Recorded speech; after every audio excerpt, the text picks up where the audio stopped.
Hello बच्चों, क्या हाल चाल आप सभी के। उम्मीद करता हूँ सभी स्वस्थ होकर आप सभी की बहुत अच्छी तैयारी चल रही होगी। सो बच्चों, 2025 बोर्ड एग्जाम की प्रिपरेशन को बेस्ट करने के लिए हम आपको सेट्स को सॉल्व करा रहे हैं। 2024 के जितने सेट थे उन सभी को मैंने करा दिया है और अब हम 2023 के सेट्स को सॉल्व कर रहे हैं। आज हम इस क्लास में 2023 का सेट 4 डीवाई करेंगे बेटा। ठीक है बेटा। 2023 का जो सेट 3 था वो हमने आपको पिछली वीडियो में कंप्लीट सॉल्व करा दिया था। 2023 का सेट 3 डीएक्स पिछली वीडियो में आपको मैंने कंप्लीट सॉल्व करा दिया था। सभी क्वेश्चंस मैंने आपको बता दिए थे। ठीक है। अगर पिछली वीडियो नहीं देखी है तो उसे पहले देख लीजिए, उसके बाद इस क्लास को देखिए। ठीक है, या अभी इसे देख लीजिए, पिछली वाली वीडियो आप थोड़ी देर बाद देख लेना। ठीक है, चलिए बेटा स्टार्ट करते हैं। सारे क्वेश्चन इंपॉर्टेंट आपको देखने को मिलेंगे और जो बहुत बार बोर्ड एग्जाम में पूछे गए हैं। तो वीडियो को हमेशा की तरह लाइक कर दो और अपने एक फ्रेंड के पास इस वीडियो को शेयर कर दीजिए। ठीक है, जिससे कि हमें थोड़ा मोटिवेशन मिले और हम आगे चल के आपको और भी बढ़िया कंटेंट प्रोवाइड कर सकें। ठीक है। चलिए बेटा स्टार्ट करते हैं। तो हमारा जो फर्स्ट क्वेश्चन है वो क्या कह रहा है। हमारा जो फर्स्ट क्वेश्चन है वो कह रहा है कि बिंदु पी 2, -3 और क्यू 10, वाई के बीच की दूरी 10 मात्रक है, तो वाई का मान ज्ञात कीजिए। बेटा दो बिंदु है तुम्हारे पास, एक बिंदु पी है और एक बिंदु क्यू है। उन दोनों बिंदुओं के बीच की दूरी 10 है, तो आपको जो है वाई निकालना है। देखिए बहुत प्यारा क्वेश्चन है। ठीक है, ये हमेशा हमेशा जो है 2 नंबर में प्रश्न आएगा। 1 नंबर में इन्होंने दिया है, हो सकता बोर्ड एग्जाम में ये 2 नंबर में देखने को आपको मिलेगा। ठीक है। देखिए सबसे पहले इसका सॉल्यूशन कैसे होगा वो समझना बहुत ज़्यादा जरूरी है। ठीक है, यहाँ पर तुम्हारे पास बोला गया है कि एक बिंदु P है और एक बिंदु Q है। एक ये बिंदु है P और एक बिंदु कहीं यहाँ पर होगा जो कि Q है। ठीक है, क्या है, Q है। ये P है बेटा और ये तुम्हारा Q है। ये जो P बिंदु है वो आपको दे रखा है क्वेश्चन में 2, -3 और ये जो Q बिंदु है ये आपको दे रखा है 10, y। इनको इनके बीच की दूरी यानी कि इसको पहले मिला दो ऐसे करके। मैंने इसको मिला दिया तो यहाँ से लेकर के यहाँ तक की दूरी बन गई जो कि आपको दे रखी है 10। मतलब इस वाले P बिंदु से लेकर के इस वाले Q बिंदु तक जो दूरी है वो है 10 मात्रक। ठीक है, तो आपको ये y जो है बताना है। यहाँ पर ये y क्या होगा, ठीक है, ये बताना है। देखिए सबसे पहले आपको पता है कि P से लेकर के Q तक की दूरी 10 है। क्या है आपको पता, आपको पता है कि जो PQ की दूरी है वो कितनी है बेटा, 10 है। ठीक है, ये तो पता है आपको। अब इसी को यूज़ करेंगे हम बेटा। देखो दूरी यहाँ से लेकर के यहाँ तक की अगर मैं आपसे दूरी निकालने के लिए कह दूँ तो आप कौन सा सूत्र लगाओगे। जैसे आपसे मैंने कह दिया कि PQ की दूरी निकालो तो आप कौन सा सूत्र लगाओगे, आप लगाओ कि अंडर रूट में x2 - x1 का whole square plus y2 - y1 का होल स्क्वायर। यही क्वेश्चन हम आपको शुरू से पढ़ा रहे हैं कि दूरी निकालने के लिए यही सूत्र लगाते हैं। देखो दूरी के स्थान पर मैंने ये सूत्र लिख दिया, बराबर था बराबर लगा दिया, 10 था 10 लिख दिया। ठीक है, अब आ जाओ। अब ये x1 y1 x2 y2 कहाँ से मिलेंगे भाई, ऊपर से मिलेंगे। सभी को पता है ये x1 होगा, ये y1 होगा, ये x2 होगा और ये y2 होगा। ठीक है, अब मानों को यहाँ पर फटाफट रख दीजिए। देखिए अंडर रूट लगाओ x2 तुम्हारा 10 है, x1 तुम्हारा 2 है, y2 तुम्हारा y है और y1 तुम्हारा -3 है और बराबर में तुम्हारा 10 है। बराबर के लेफ्ट साइड आपको दिख रहा हो रूट, तो इस रूट को हटाने के लिए, इस अंडर रूट को हटाने के लिए दोनों तरफ वर्क करना पड़ेगा। ठीक है, तो लिखिए यहाँ पर दोनों ओर वर्क करने पर, दोनों ओर वर्क करने पर square into the both sides. देखिए इधर भी वर्क करना है, इधर भी वर्क करना है। 10 में से दोगे 8, 8 का स्क्वायर प्लस यहाँ पर है y+3 का होल स्क्वायर। बेटा इस वर्क करना है, वर्क करने का मतलब होता है स्क्वायर लगाना, तो इधर भी स्क्वायर लगाना है और ये 10 है, इधर भी स्क्वायर लगाना है। इसके स्क्वायर से रूट कट जाएगा। अब कट गया तो यहाँ पर बचा, देखिए 8 का स्क्वायर, 8 × 8 = 64। ये a+b का होल स्क्वायर हो रहा है। देखिए a+b का होल स्क्वायर हो रहा है, तो a के स्थान पर 22 है, b के स्थान पर 3 है। तो आप सभी को पता है a+b का होल स्क्वायर क्या होता है, a+v का होल स्क्वायर होता है a² + v² + 2ab। ठीक है, तो इसको इस फॉर्मेट में आप लिख सकते हैं। ठीक है, पहले क्या होगा, a² यानी कि y का स्क्वायर प्लस b² यानी कि 3 का स्क्वायर प्लस 2ab और बराबर में 10 का स्क्वायर हो जाएगा 100। ठीक है, सो 64 में यहाँ पर देखिए 64 है और ये तुम्हारा y² है और 3 का स्क्वायर करोगे तो 9 होगा और ये 6y है, बराबर में 100 है। ठीक है, 64 में 9 जोड़ दो, 9 × 4 13, यानी कि 73 हो गए। और ये तुम्हारा वाई स्क्वायर है और तुम्हारी ये 6 है बराबर में 100 है। यहाँ से देखिए वाई स्क्वायर है प्लस का 6 है बराबर में 100 है। बेटा ये नंबर है तो इस वाले नंबर को इस वाले नंबर के साइड भेज दो, यानी कि ये प्लस का है, उधर जाएगा तो ये हो जाएगा माइनस का। ठीक है, बराबर के कोई चीज़ इधर जाती है मतलब लेफ्ट साइड जाती है, राइट साइड जाती है। ठीक है, तो जो है उसका जो है चिन्ह बदल जाता है। ठीक है, बराबर के इधर जाए या उधर जाए चिन्ह बदल जाएगा। जैसे ये प्लस का था तो माइनस का हो गया, ये तो पता होगा, बहुत बेसिक सी चीज़ें हैं। ठीक है, देखो 100 में से 73 चलेगा तो 27 बचे। सो यहाँ पर आपको अब क्या करना है, आप सभी को पता ही चल गया होगा कि अब हमें करना है, अब हमें यहाँ पर करना है गुणनखंड, क्योंकि ये द्विघात समीकरण बन गई है और इस द्विघात समीकरण को सॉल्व करने के लिए गुणनखंड इसका करना पड़ेगा। तो ऐसी दो संख्या सोची जिनकी गुणा कराएं तो 27 आए, जिन्हें जोड़ियाँ घटाएं तो 6 आए। तो ऐसी तुम्हारी संख्या है 9 और 3, क्योंकि 9 और 3 की गुणा कराओगे तो 27 आएगा, 9 में से 3 जाएंगे तो 6 बचेंगे। तो यहाँ पर आप रख दीजिए जो संख्या आपने सोची, यहाँ पर आपने 9 सोचा और आपने 3 सोचा, फिर ये माइनस का 27 है और बराबर में 0। यहाँ से कॉमन तुम्हारा y हो रहा है तो y + 9, यहाँ से कॉमन तुम्हारा -3 हो रहा है, y + 9 बराबर 0। ठीक है, ये जो कॉमन वाला है इसको एक साथ लिखना है, और ये 2 बार है और ये बेटा 2 बार है तो इसको आपको लिखना है 1 बार। y + 9 बराबर 0, पहले इसको डालोगे 0 के बराबर, फिर इसको 0 के बराबर डालोगे। ठीक है, तो जब हम y - 3 जो है इसको डालते हैं 0 के बराबर तो मुझको मिलता है y बराबर 3। ठीक है, और अब हम क्या करते हैं, ये तो 0 के बराबर पड़ गया, अब इस वाले को डालते हैं, y + 9 को 0 के बराबर डालेंगे तो y बराबर मुझे मिलेगा -9। तो y के 2 मान निकले, एक मान मिला 3 और एक मिला -9। ठीक है, तो y के क्या मान हो सकते हैं, y के मान आपको पता है 3 या -9 होगा। ठीक है, तो हमारा जो आंसर आएगा वो आएगा 3, -9, क्योंकि 3 भी हो सकता है और -9 भी हो सकता है। तो -3 है, नहीं प्लस का 3 है, माइनस का 9 है, प्लस का 3 माइनस का 9, यानी कि इसका ऑप्शन नंबर बी बिल्कुल करेक्ट होगा। Option B would be the right answer. Question number दूसरा कह रहा है कि एक पासे को उछालने पर अभाज्य संख्या आने की प्रायिकता क्या होगी। ठीक है, इसका तो ऑप्शन नंबर बी ऐसे ही आप टिक लगा सकते हैं कि एक पासे उछालेंगे तो उसको जब हम उछालेंगे तो अभाज्य संख्या और भाज्य संख्या आने की प्रायिकता होगी 50%, यानी कि 1/2। ठीक है, एक पासे को जब हम उछालते हैं तो भाज्य संख्या, अभाज्य संख्या, सम संख्या, विषम संख्या, ये आने की प्रायिकता जो होती है वो होती है 1/2। बाकी इसको मैं सॉल्व करा देता हूँ, देखो। ठीक है, बाकी आप ऐसे समझ लो कि एक पासे को जब हम एक बार उछालते हैं तो भाज्य संख्या, अभाज्य संख्या, सम संख्या, विषम संख्या, इनके चांसेस होते हैं, जो इनकी प्रायिकता होती है वो हमेशा 1/2 ही होती है। ठीक है, बाकी मैं समझा देता हूँ कैसे। देखिए जब आप एक पासे को उछालेंगे, जैसे कि मैंने क्या किया, एक पासा लिया। ठीक है, एक पासे को उछालने पर, जैसे उछालने पर आपने एक पासा उछाला तो कितने परिणाम बन सकते हैं, उछालने पर कुल परिणाम कितने आएंगे। देखिए आप सभी को पता है कि एक पासा जब हम उछालेंगे तो हो सकता है 1 आ जाए, 2 आ जाए, 3 आ जाए, या 4 या 5 या 6, मतलब 6 ही नंबर तो आएंगे आप। अच्छा, कुल परिणाम कितने आ गए, 1 2 3 4 5 6। ठीक है, हमें यहाँ पर क्या बताना है, हमें बताना है अभाज्य संख्या होने की प्रायिकता। अभाज्य संख्या होने की प्रायिकता हमें बतानी है। तो प्रायिकता निकालने के लिए सूत्र क्या होता है, ये होता है संभव परिणाम बटा कुल परिणाम बटा कुल परिणाम, ये सूत्र होता है ना प्रायिकता निकालने के लिए।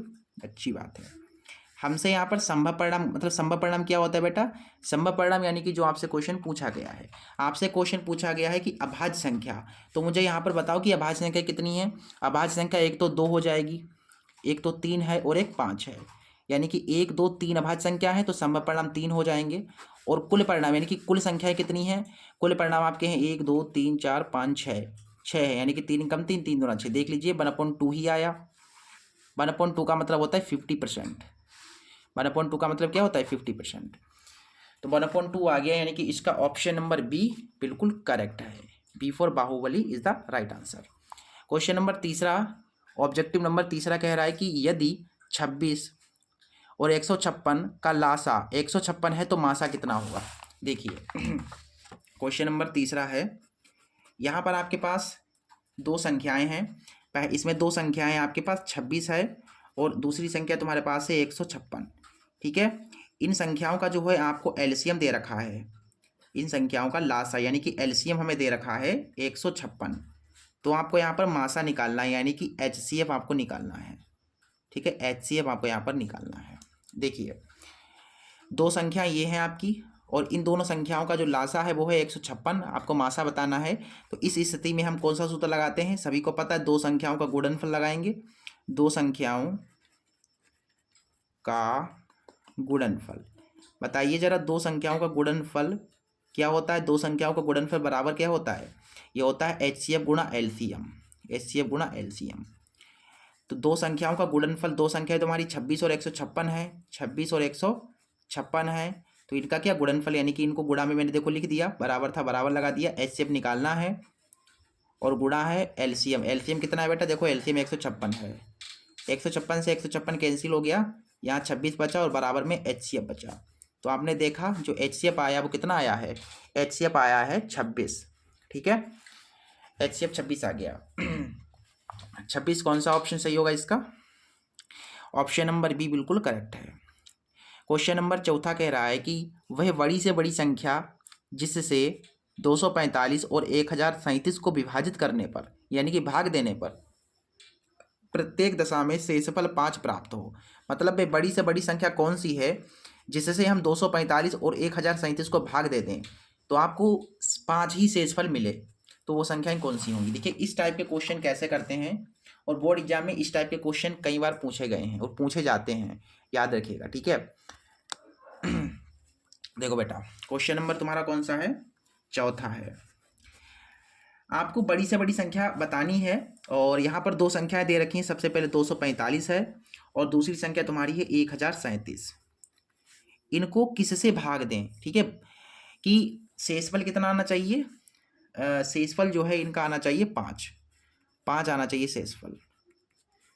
और आपको क्या निकालना है? आपको निकालनी है बड़ी से बड़ी संख्या। भाई बड़ी से बड़ी संख्या आपको ज्ञात करनी है जिससे भाग देने पर शेषफल 5 मिले।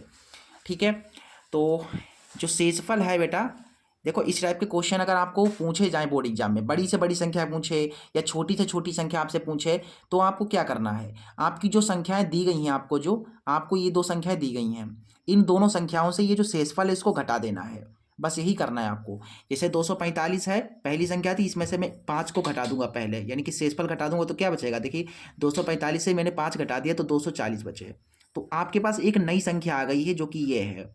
ठीक है, और इस वाले में से भी 5 घटा दीजिए, तो 1037 से 5 चले गए तो 1032 बचेंगे। और अब आपके पास दो संख्याएं बन गई नई, पहली संख्या है गई है तुम्हारे पास 240 और दूसरी हो गई है 1032। अब इनका कोई काम नहीं है। ठीक है, याद रखिएगा, आपको क्या करना है? बड़ी से बड़ी निकालनी है। क्या निकालनी है? बड़ी से बड़ी संख्या निकालनी है। बड़ी से बड़ी यानी कि हाईएस्ट, यानी कि एचसीएफ आपको बताना है। यहाँ पर इन दोनों संख्याओं का आपको एचसीएफ निकाल के बताना है। अगर यहाँ पर छोटी से छोटी बोलता तो एलसीएम निकालने के लिए मतलब निकालते हैं हम। ठीक है, बड़ी से बड़ी बोलेगा तो आपको एचसीएफ निकालना है और छोटी से छोटी बोलेगा तो आपको एलसीएम निकालना है। ठीक है, तो 240 है तुम्हारे पास और 1032 है, इनका निकालते हैं। चलिए एचसीएफ, जो एचसीएफ निकलेगा वही बड़ी से बड़ी संख्या होगी। 240 है, इसका गुणनखंड करिए, 2 1 कम 2, 2 दूना 4, 2 छंग 12, 2 3 6, 2 1 कम 2 5 10, 5 15, 5 कम 5। यहाँ पर आप देख लीजिए 2 कितनी बार आया? 1 2 3 4 बार। ठीक है, 4 बार आया है 2, फिर एक बार 3 आया है। अच्छा 1032 जो है इसका भी गुणनखंड करिए, 2 पंचे 10, 2 एकम 2 छंग 12, 2 दूना 4, 2 पंचे 10, 2 अट्ठे 16, 2 एकम 2, 2 दूना 4, 2 नेम 18, 3 चौको 12, 3 तिया 9 और 43 एकम 43। यानी कि यहाँ पर आपको देखने को मिला 2 गुना 2 गुना 2 और फिर 3 गुना 43। आपको क्या निकालना है? यहाँ पर एचसीएफ निकालना है। एचसीएफ में क्या करते हैं हम? एचसीएफ में क्या करते हैं? एचसीएफ में हम बॉक्स बनाते हैं। तो भाई बॉक्स बनेगा, देखिए इनका, क्योंकि ये दोनों तरफ हैं, और इसका भी एक बॉक्स बन जाएगा क्योंकि ये दोनों तरफ हैं। इसका भी एक बॉक्स बन रहा है और इसका बॉक्स बन रहा है। बताइए इसका बन रहा है नहीं बन रहा है? क्योंकि ये अलग अलग हैं। अच्छा, जो बॉक्स वाले हैं उनको एक बार लिखना होता है। जैसे ये बॉक्स के अंदर 2 है, इसको एक बार लिख लो, इस वाले बॉक्स को एक बार लिख लो, इस वाले बॉक्स को एक बार लिख लो और इस वाले को एक बार लिख लो। 2 दूना 4, 4 दूना 8, 8 तिया 24, यानी कि 24 हमारा उत्तर हो जाएगा। वे बड़ी से बड़ी संख्या कौन सी है? 24 है। जिसे हम 245 और 1037 से भाग दे दें, अगर हम इसको भाग दे दें तो हमेशा 5 ही हमें शेषफल मिलेगा। तो 24 हमारा उत्तर हो जाएगा। तो बड़ी से बड़ी संख्या आपकी 24, यानी कि ऑप्शन नंबर सी बिल्कुल करेक्ट होगा। ऑप्शन नंबर सी बिल्कुल करेक्ट है। पांचवा क्वेश्चन कह रहा है कि यदि समीकरण 2x² प्लस ax प्लस 6 बराबर 0 का एक मूल 2 है तो a का मान कितना होगा। देखिए यहाँ पर यहीं पर हो जाएगा ये क्वेश्चन, पांचवा क्वेश्चन है ना। देखिए सबसे पहले आपको यहाँ पर एक द्विघात समीकरण दे रखी है जो कि है 2x² प्लस ax प्लस 6 बराबर 0 का एक मूल हमें दिया गया है। एक मूल जो है वो है यहाँ पर कितना, एक मूल 2 है, ठीक है, 2 है। तो आपको यहाँ पर ये जो a है ये आपको बताना है, मतलब a कितना होगा। देखिए बेटा, एक इस द्विघात समीकरण का एक मूल दिया है, यानी कि ये आपको दे रखा है x का वैल्यू, क्योंकि ये पूरा x में है, यानी कि x का हमें मान दिया गया है 2। ये जो x का मान हमें मिला है, x बराबर 2 जो मिला है, वो आपको इस समीकरण में रख देना है, आपको a का मान मिल जाएगा। देख लीजिए बेटा ध्यान से, अगर एक मूल दिया जाए तो इसका मतलब ये है कि वो x का मान दिया गया है, ठीक है। तो x बराबर 2 यहाँ पर भर दो, जहाँ जहाँ x है वहाँ पर 2 भर दो। तो यहाँ पर 2, देखिए यहाँ पर क्या है, x है तो x के स्थान पर 2 भरना है मुझे, और a है फिर x के स्थान पर फिर 2 और ये प्लस का 6 बराबर में 0।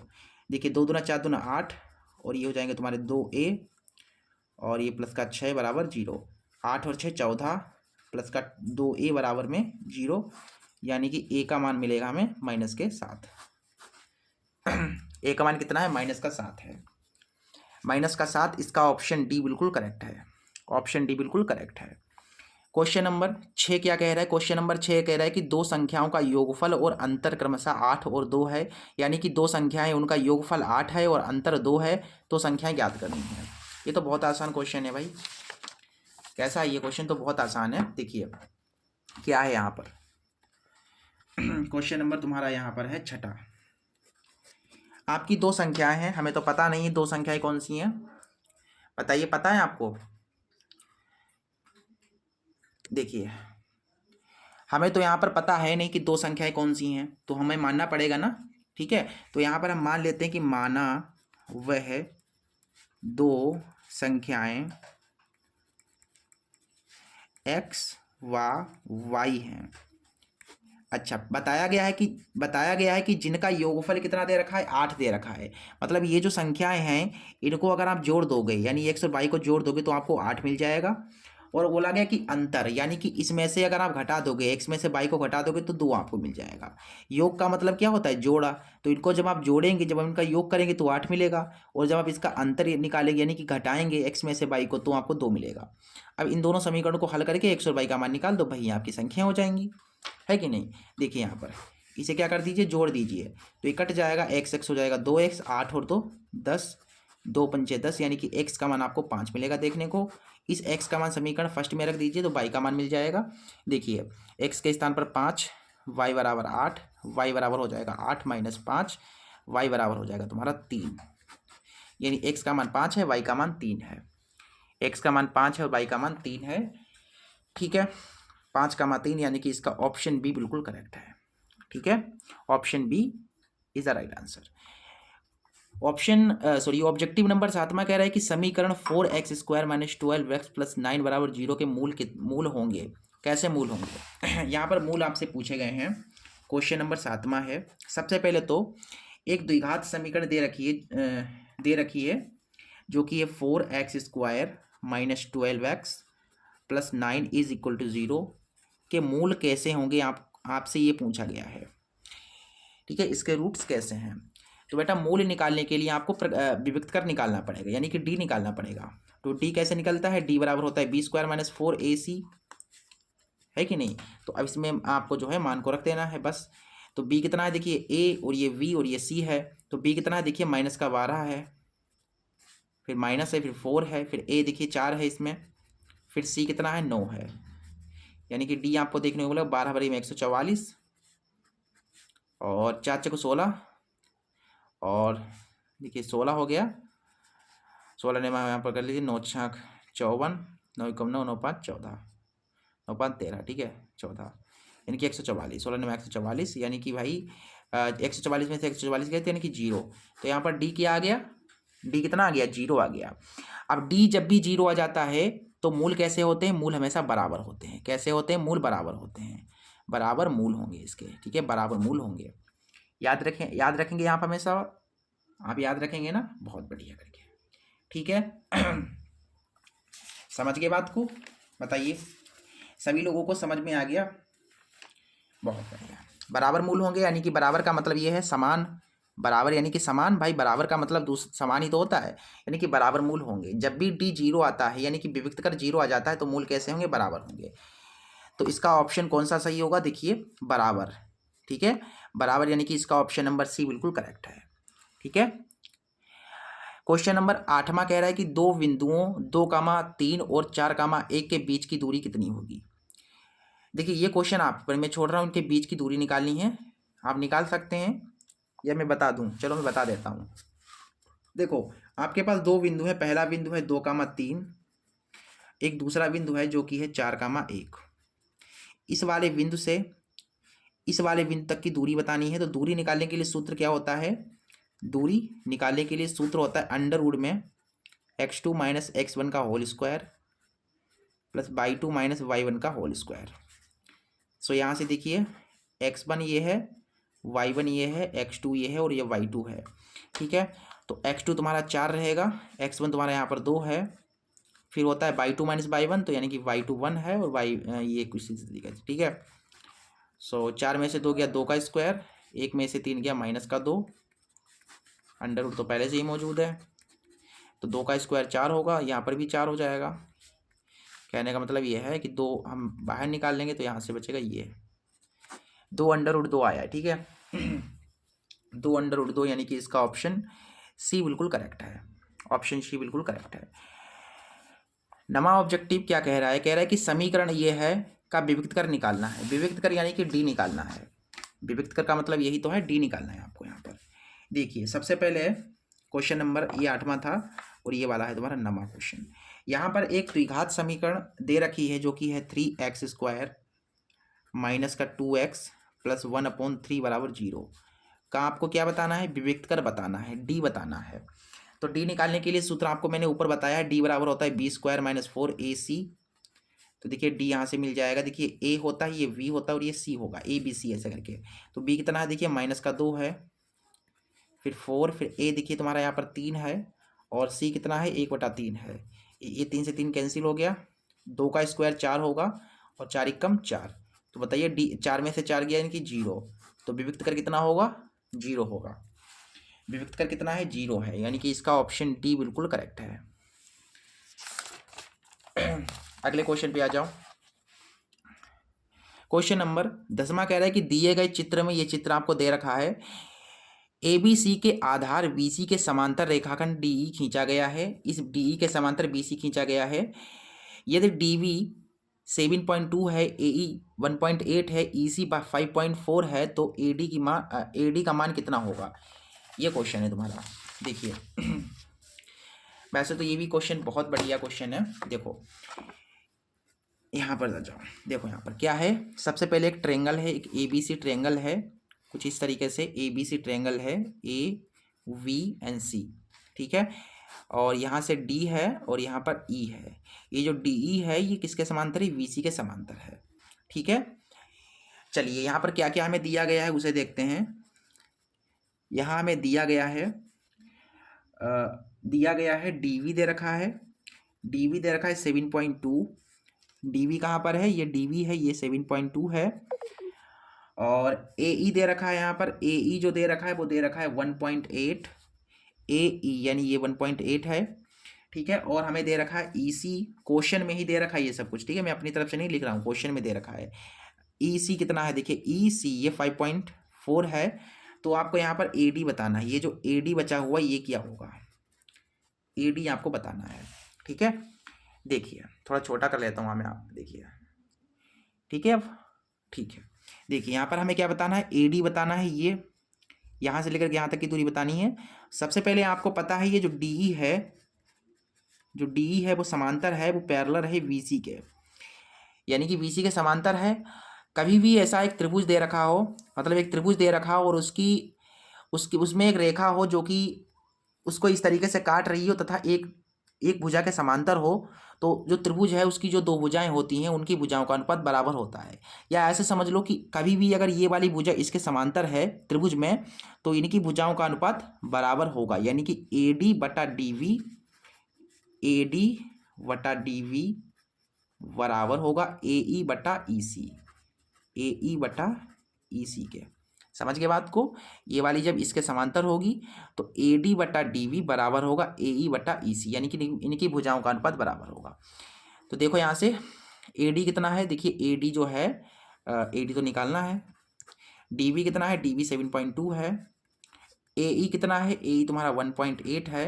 EC 5.4 है। ठीक, पॉइंट से पॉइंट कैंसिल, और 6×18, 6×4 ठीक है, यहाँ से ऐसे काटिए, 3×18 हो गया, 3×18 हो गया। फिर 3×3, 3×8 24, 2×3 6, 2×9 18, 3×3 3×9। ठीक है, फिर 3 की इधर गुणा हो जाएगी, 3 AD हो जाएगा। 7.2 की 1 से गुणा होगी तो 7.2। सो यहाँ से AD बराबर मिलेगा हमें 7.2 है, ये गुणा में 3 था तो बट्टे में आ गया। तो यहाँ से देखिए 7.2 को 3 से डिवाइड करोगे ना तो 3×2 = 6 और 3×4 = 12, यानी 2.4 सेंटीमीटर ये हो जाएगा तुम्हारा उत्तर। ठीक है, 2.4 सेंटीमीटर हमारा उत्तर हो जाएगा। समझ गए ना? बहुत बढ़िया। चलिए ऑप्शन नंबर सी इसका करेक्ट है। क्वेश्चन नंबर 11 कह रहा है कि दो समरूप त्रिभुजों की ऊंचाई यहाँ क्रमशः 3 सेंटीमीटर और 4 सेंटीमीटर है, तो उनकी क्षेत्रफलों का अनुपात कितना होगा। देखिए हमें यहाँ पर जो है ऊंचाइयों का अनुपात दे रखा है, ऊंचाई दे रखी है 3 और 4। ठीक है, ऐसे समझो 3:4 में हमें ऊंचाई दे रखी है। देखिए 3:4 में आपको ऊंचाई दे रखी है, आपसे पूछा गया क्षेत्रफलों का अनुपात। क्या पूछा गया है आपसे? क्षेत्रफलों का अनुपात आपसे पूछा गया है। ठीक है बेटा, ये चीज़ आपको दे रखी है। कभी भी आपसे क्षेत्रफलों का अनुपात पूछा जाए और भुजाओं का अनुपात दे रखा हो तो उनका स्क्वायर कर दिया करो। ठीक है, स्क्वायर कर दिया करो, बस काम हो जाएगा। 3 का स्क्वायर 3×3 9, फिर अनुपात है, अनुपात लगा तो 4 का स्क्वायर 16, यानी कि 9:16 हमारा उत्तर हो जाएगा। 9:16 यानी कि ऑप्शन नंबर ए बिल्कुल करेक्ट होगा। ऑप्शन ए बिल्कुल सही है। क्वेश्चन नंबर 12 कह रहा है कि चित्र में त्रिज्यखंड OAB का क्षेत्रफल ज्ञात कीजिए। ये चित्र दे रखा है, इसमें हमें इसका क्षेत्रफल बताना है। देखिए सबसे पहले तो एक इस तरीके का जो है आकृति है, और यहाँ पर जो है एक एंगल बन रहा है 30 डिग्री का, और इस तरीके से यहाँ से लेकर के यहाँ तक की दूरी हमें दे रखी है 4 सेंटीमीटर। यहाँ पर V है, यहाँ पर A है, और यहाँ पर O है। ठीक है, आपको यहाँ का क्षेत्रफल बताना है। ये जो एरिया है ये पूरा का पूरा कितना होगा ये बताना है। तो ये क्या है? त्रिज्यखंड है, तो त्रिज्यखंड का क्षेत्रफल हमसे पूछा गया है, इसका मतलब यही तो है। तो त्रिज्यखंड का क्षेत्रफल हमसे पूछा गया है, तो क्षेत्रफल निकालने के लिए सूत्र होता है θ/360 गुणा πr²। थीटा कितना है? 30 डिग्री है, और नीचे 360। पाई के स्थान पर जो है आप 22/7 रख सकते हैं, और r²। देखो बेटा यहाँ से लेकर के ये केंद्र है, और ये इस तरीके से अगर आप देखेंगे तो ये सर्कल बनेगा, इसका मतलब ये तुम्हारी त्रिज्या हो जाएगी, यानी कि 4 है त्रिज्या। ठीक है, 3×3 हो जाएगा, 3×3 3×2 6, और 2×6 12, 2×1 2, 2×1 2, यानी कि ये 1/6 है, और ये 11/7 बचा। देखो 4 का square 16, 2×3 6, 2×8 16।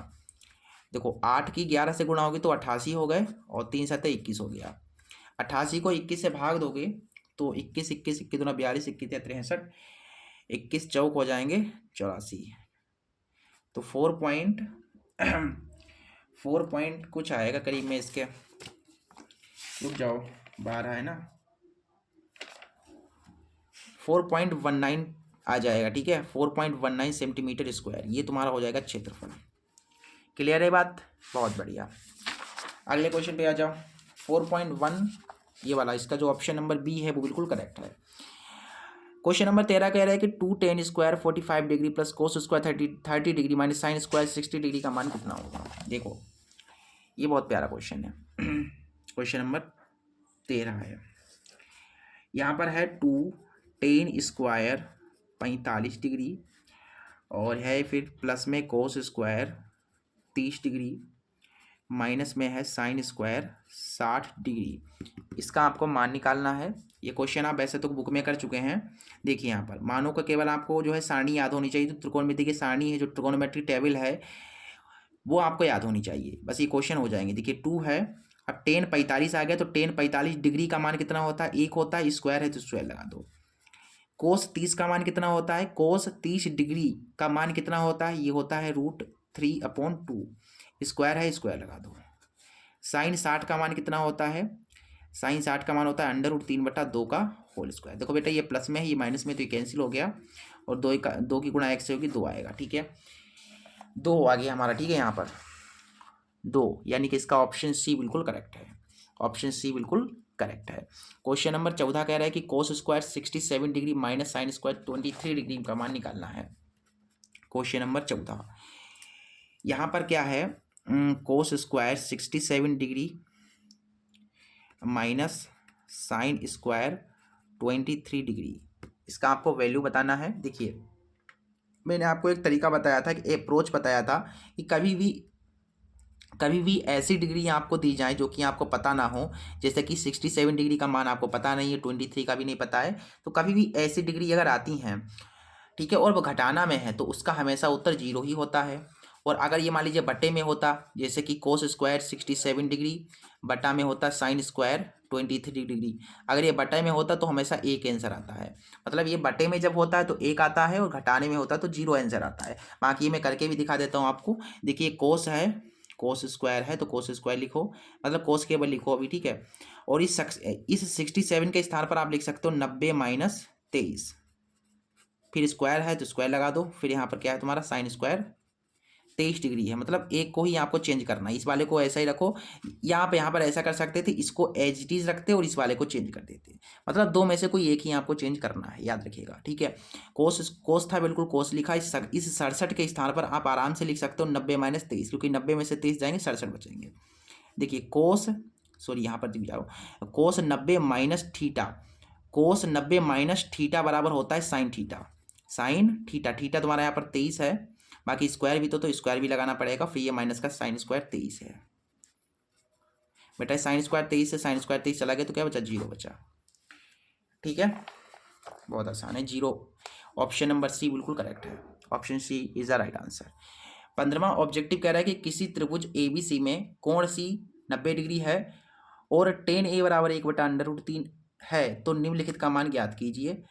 Sign A cos B plus cos से साइन B का मान निकालना है, ये क्वेश्चन है तुम्हारे पास, ठीक है, ये प्रश्नावली 8.1 में आपने किया है, जब मैंने बुक पढ़ाई थी, ठीक है, त्रिकोणमिति जब मैं पढ़ा रहा था तो उसमें मैंने आपको बताया था। सबसे पहले इसने बताया कि एक त्रिभुज ABC है जिसमें कोण C 90 डिग्री है, यानी कि समकोण त्रिभुज होगा फिर तो ये जो त्रिभुज तुम्हारा ये क्या है, समकोण है, ठीक है, और सी आपको कहाँ पर बनाना है, सी आपको वहाँ पर बनाना है, इसमें बता दिया कि कोण सी 90 डिग्री होना चाहिए, यानी कि मैंने सी को यहाँ पर रखा, क्यों रखा मैंने यहाँ पर, क्योंकि यहीं पर 90 डिग्री बन रहा है, इसलिए मैंने सी को यहाँ पर रखा, ठीक है, उसमें बता दिया कि कोण सी 90 डिग्री है इसलिए। अच्छा, और हमें क्या दिया गया है, हमें दिया गया है कि tan A बराबर 1/√3, tan A बराबर 1/√3 ये भी दे रखा है हमें, अच्छी बात है। सबसे पहले लाल बटा कक्का की जरूरत पड़ेगी, यहाँ पर लाल बटा कक्का इसकी जरूरत पड़ेगी, लाल आम लाया कच्चा कच्चा आम। टेन कहाँ पर होता है बेटा, टेन यहाँ पर होता है ना, यहाँ पर साइन होता है, यहाँ पर कोस होता है, यहाँ पर होता है टेन, आपको टेन की अभी जरूरत है, तो टेन बराबर ये ऊपर क्या है, देखिए टेन बराबर होगा लंब बटा आधार, यानी ऊपर वाला ये लंब है और नीचे वाला आधार है, लंब कितना है 1 है और आधार कितना है √3 है, तो कर्ण कितना होगा, कर्ण 2 होगा, फिर कैसे 2 होगा, पाइथागोरस लगा लो, मैंने बता दिया 2 होगा और 2 ही निकलेगा, देखना, क्योंकि मैं उतना एक्सपीरियंस मुझे हो गया कि देखकर ही आंसर बता देते हैं, ठीक है।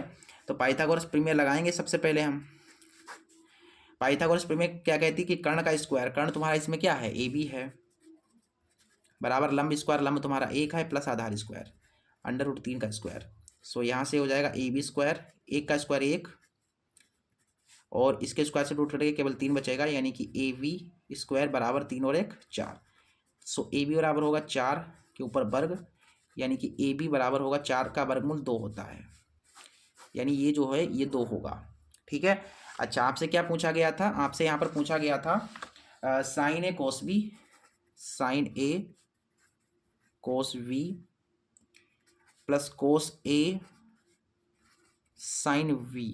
ठीक है, देखो बेटा साइन ए, इसका एंगल देखो, एंगल नीचे है कि ऊपर है? ये जो ए है, ये ए कहाँ पर है? ये देखिए ऊपर है। जब भी ऊपर एंगल होता है तो इसका जो लंब होगा वो आधार कहलाएगा, और आधार जो होगा वो लंब कहलाएगा। मतलब समझ रहे हो, जैसे ये आधार है, इसे आधार नहीं कहेंगे, इसे हम लंब कहेंगे, और ये लंब है तो इसे आधार कहेंगे। क्यों कहेंगे? क्योंकि इसका एंगल ऊपर मिला है। देखिए ए है ना, ए, ये ए ऊपर है। अब जब भी ऊपर होगा तो इसके जो है लंब और आधार चेंज हो जाएंगे आपस में, लेकिन कर्ण चेंज नहीं, वो कर्ण वही रहेगा, याद रखिएगा। ठीक है, देखो सबसे पहले आपको पता है साइन ए बराबर क्या होता है, साइन थीटा बराबर क्या होता है? लंब बटा कर्ण होता है।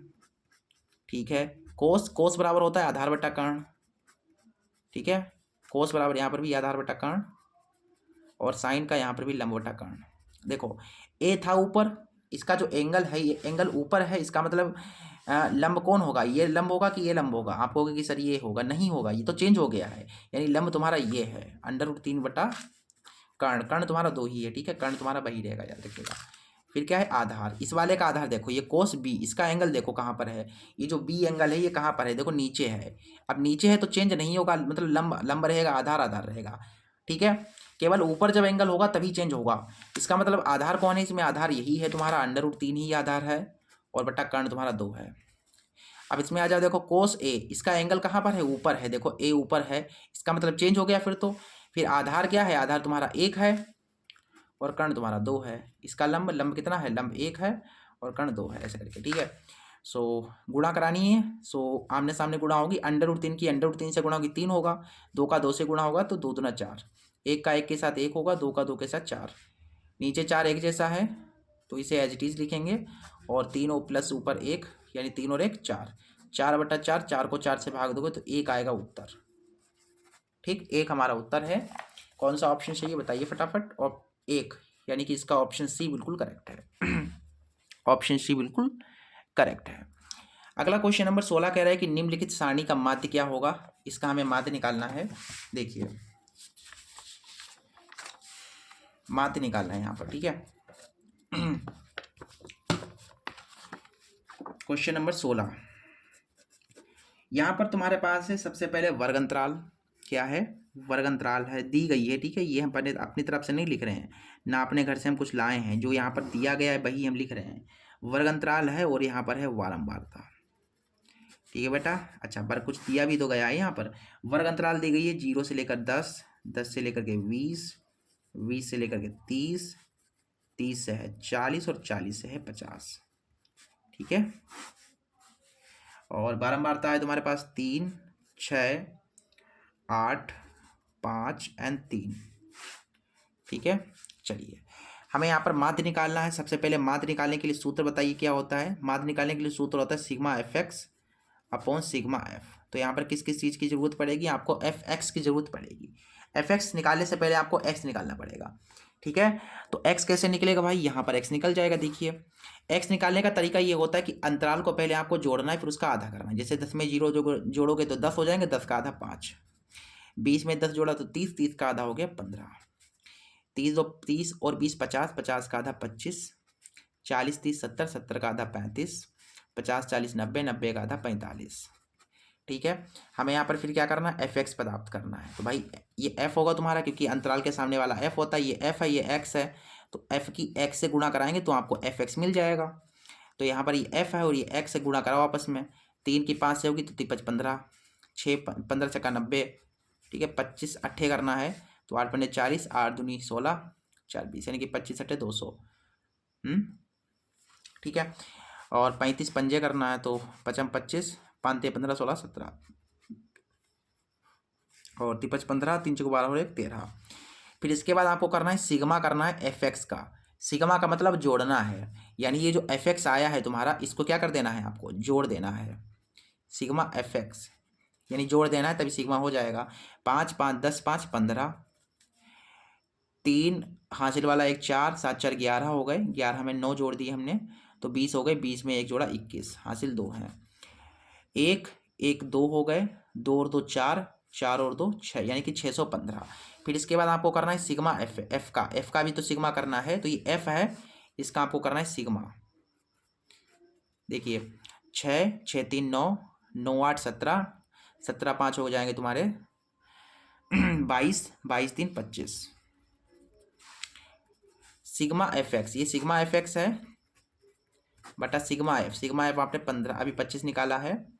सो इसे आप जब काटेंगे तो 25 25 25 दूना 50, 60 61 यानी 115 हो गए। फिर 25 चक्कू 100, 25 चक्कू 100 यानी कि 24 पॉइंट के लगभग आएगा तुम्हारा। 24.6 आना चाहिए क्या? रुक जाओ मैं चेकआउट कर लेता हूँ सबसे पहले तो भाई। क्वेश्चन नंबर तुम्हारा 16 है ना? हाँ, तो यहाँ पर तुम्हारा जो है 24.6 आएगा। 24.6 आएगा तुम्हारा यहाँ पर, ठीक है। 24.6 आएगा यहाँ पर, यानी कि इसका ऑप्शन बी बिल्कुल करेक्ट हो जाएगा। भाग दोगे ना तो 24.6 आएगा। आगे क्वेश्चन कह रहा है कि एक वृत्त, यहाँ पर क्या कह रहा है? कह रहा है कि यदि एक वृत्त का परिमाप एक वर्ग के परिमाप के बराबर है, यानी कि वृत्त का जो परिमाप है वो वर्ग के परिमाप के बराबर है, तो उनके क्षेत्रफलों का अनुपात आपको बताना है। यानी कि वृत्त का क्षेत्रफल बटा वर्ग का क्षेत्रफल, ऐसे करके बताना है। देखिए सबसे पहले क्वेश्चन नंबर हमारा दे रखा है 17वां। क्या कह रहा है भाई? क्वेश्चन नंबर 17 कह रहा है, क्वेश्चन क्या कह रहा है? क्वेश्चन कह रहा है कि वृत्त का परिमाप एक वर्ग के परिमाप के बराबर है। क्या है? वृत्त का परिमाप बराबर है वर्ग के परिमाप के, मतलब वृत्त का परिमाप और वर्ग का परिमाप आपस में बराबर है। सो यहाँ से हम कुछ कर सकते हैं। देखिए वृत्त का परिमाप कैसे निकालते हैं? परिमाप यानी कि परिधि, परिमाप का मतलब यही तो होता है परिधि। तो बताइए वृत्त की परिधि कितनी होती है? 2πr। और वर्ग का परिमाप होता है 4 गुना भुजा। सूत्र याद कर लीजिए, ठीक है, छोटे मोटे सूत्र हैं। सो यहाँ से देखिए ये कट रहा है 2 से, 2 दूना 4, यानी कि देखिए 2 गुणा में है तो इधर बट्टे में आ जाएगा, यानी कि πr के बट्टे में आ गया और बराबर में भुजा। तो यहाँ से अपने को भुजा मिल गई है, तो जहाँ पर भुजा होगी वहाँ पर भी ये रख देंगे 2πr/2। अच्छा, आगे हमसे क्या पूछा गया है? हमसे पूछा गया है कि उनके क्षेत्रफलों का अनुपात क्या होगा, यानी कि वृत्त का क्षेत्रफल बटा वर्ग का क्षेत्रफल, ये आपसे पूछा गया है। अनुपात का मतलब बटा, यानी कि आपसे पूछा गया कि वृत्त का क्षेत्रफल बटा वर्ग का क्षेत्रफल, यही तो आपसे पूछा गया है। देखिए वृत्त का क्षेत्रफल कैसे निकलता है? वृत्त का क्षेत्रफल होता है πr² और वर्ग का क्षेत्रफल होता है भुजा²। ठीक, तो देखो यहाँ पर πr² ऊपर है तुम्हारा और नीचे भुजा। तो मैंने बताया था भुजा के स्थान पर क्या रखना है? भुजा के स्थान पर ये रखना है πr/2 होल स्क्वायर है पूरा का पूरा, तो करना पड़ेगा फिर। तो देखो ऊपर क्या है तुम्हारे पास? πr² है। देखो स्क्वायर जो है पाई के ऊपर भी लगा हुआ है और आर के ऊपर भी लगा हुआ है और ये 2 के ऊपर भी लगा हुआ है, यानी कि नीचे 2 दूना 4 हो जाएगा। सबसे नीचे ऊपर गुणा कर लेगा, बाकी यहाँ से देखिए पाई से पाई कैंसिल हो गया। रुक जा, इसके ऊपर भी तो स्क्वायर था, तो केवल यहाँ पर एक पाई बचा और ये r² से कैंसिल हो गया। r 4 के ऊपर गुणा हो गया, यानी कि 4, और नीचे देखो यहाँ पर 2 पाई थे, ऊपर 1 था, 1 कट गया तो नीचे 1 पाई बचा था। यहाँ पर आगे देखिए 4 है और इस पाई के स्थान पर आप लिख सकते हो 22/7। 7 सबसे ऊपर गुणा कर लेगा, ठीक है।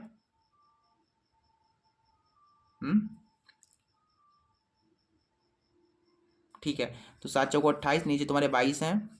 काटेंगे जब आप तो 2 एकम 2, 2 चौको 8, 2 एकम 2, 2 एकम 2, यानी कि 14:11 हमारा उत्तर हो जाएगा। 14:11, यानी कि कौन सा ऑप्शन इसका सही होगा? 14:11 ऑप्शन नंबर बी बिल्कुल करेक्ट है। 18वां क्वेश्चन कह रहा है कि एक आयताकार कागज 40 सेंटीमीटर गुणा 22 सेंटीमीटर को मोड़कर एक खोखले वेलन के आकार में बनाया जाता है, जिसकी ऊंचाई 40 सेंटीमीटर है, तो वेलन की त्रिज्या कितनी होगी? मतलब यह है कि भाई कागज है, ठीक है, एक आयताकार कागज है। मैं आपको समझा दे रहा हूँ, इसको चित्र के माध्यम से समझा दूंगा। देखो यहाँ पर क्वेश्चन को समझना बहुत ज़्यादा जरूरी है, ठीक है, करने से ज़्यादा इंपॉर्टेंट क्वेश्चन को समझना होता है। क्वेश्चन समझ लिया तो काम हो गया आधे से ज़्यादा। तो यहाँ पर सबसे पहले बताया गया कि एक आयताकार कागज है, कुछ इस तरीके से एक आयताकार ये कागज है तुम्हारा। सपोज कर लो ये कागज है, जिसकी लंबाई है 40 सेंटीमीटर, जिसकी चौड़ाई है 22 सेंटीमीटर। ये कागज है, इससे क्या किया जाता है? इससे एक बेलन बनाया जाता है। बेलन कैसा है? खोखला है। भाई कागज है और कागज से बनाया है, तो बेलन कैसा होगा? खोखला होगा। इसकी आपको त्रिज्या बतानी है तथा इसकी ऊंचाई आपको दे रखी है। इस बेलन की ऊंचाई आपको दे रखी है 40 सेंटीमीटर। तो आपको इस वाले बेलन की आपको त्रिज्या बतानी है। ये जो वृत्त या जो कप का बेलन बना है, इसकी त्रिज्या कितनी होगी? तो यहाँ से ऑफिशियली ये बात तो क्लियर है कि इसके कागज से ये बनाया गया है, यानी कि ये जितना ये कागज रहा होगा उतना ही इसका भी कागज होगा, यानी कि इसका जो है, इसका कह सकते हो इसका आयतन बराबर होगा इसके आयतन के। तो यहाँ पर क्या है, ये आयत है, तो आयत का आयतन थोड़ी ना होता है, क्षेत्रफल होता है आयत का, तो और इसका क्या होता है, आयतन होगा, बेलन का आयतन। ठीक है। तो आयत का जो है क्षेत्रफल कैसे निकलता है कि आयत का क्षेत्रफल निकलता है लंबाई गुणा चौड़ाई करके। तो लंबाई तुम्हारी 40 है और गुणा चौड़ाई तुम्हारी 22 है। और देखो बेलन का आयतन कैसे निकलेगा, पाई क्या होता है, पाई आर स्क्वायर एच होता है ना। ठीक है, ये ऐसे एच मिल जाएगी, देखिए नहीं एच तो पता है हमें, आर निकाले तो आर मिल जाएगी। देखिए 40 गुणा 22 है, पाई है यानी कि पाई की जगह पर 22/7 आर स्क्वायर, और एच तुम्हारा 40 है यहाँ पर। ठीक है, देखिए 40 है, बेलन की ऊंचाई 40 है, तो देखो 40 से 40 कट गया, 22 से 22 कैंसिल हो गया, यहाँ पर केवल एक बचा। सो यहाँ एक बचा और उधर तुम्हारा आर स्क्वायर और नीचे 7, यानी कि आर स्क्वायर की 1 से गुणा होगी तो आर स्क्वायर कम आर स्क्वायर, तो आर स्क्वायर जो होगा वो 7 होगा। सो यहाँ से आपने देखा कि आर बराबर होगा, स्क्वायर हटा लोगे 7 के ऊपर रूट लग जाएगा, और ये होगा √7 का मान होता है 3.5 के अप्रोक्स। ठीक है, 3.5 के लगभग में हमारा उत्तर हो जाएगा, यानी कि ऑप्शन नंबर ए बिल्कुल करेक्ट होगा। क्लियर है, आ जाओ अगले क्वेश्चन पे। क्वेश्चन नंबर 19वां कह रहा है कि निम्नलिखित सारणी का माध्यक वर्ग कितना होगा। माध्यक वर्ग बताना है। देखो यहाँ पर सबसे पहले मैंने आपको बताया कि माध्यक वर्ग या बहुलक वर्ग निकालने के लिए बारंबारता का सबसे बड़ा आंकड़ा जो होगा वो आपको देखना है। तो बारंबारता ये, तो बारंबारता में सबसे बड़ा कौन है, इसमें सबसे बड़ा 16 है, और 16 के ऊपर जो होगा वही होगा माध्यक वर्ग, यानी माध्यक वर्ग कितना है 20 से 30, यानी कि 20 से 30 ऑप्शन नंबर सी बिल्कुल करेक्ट है। 20वां ऑब्जेक्टिव जो कि लास्ट है, कह रहा है कि यदि किसी बंटन का माध्य 24.5 है, माध्यक कितना है, माध्यक 26 है, तो बहुलक कितना होगा। ठीक है, ये क्वेश्चन हम ये वाला क्वेश्चन तो हम कई बार करा चुके हैं, इस टाइप के क्वेश्चन हम कई बार करा चुके हैं, और ये वाला भी क्वेश्चन मैंने पर्सनली कराया था। ठीक है, कई जब मैंने सेट कराए थे 2024 के, तो ये क्वेश्चन आया था, मुझे अभी भी याद है। देखो यहाँ पर क्या हमें दिया गया है, हमें यहाँ पर माध्य दिया गया है जो कि है 24.5, और यहाँ पर माध्यक है जो कि है 26, तो आपको यहाँ पर बताना है बहुलक।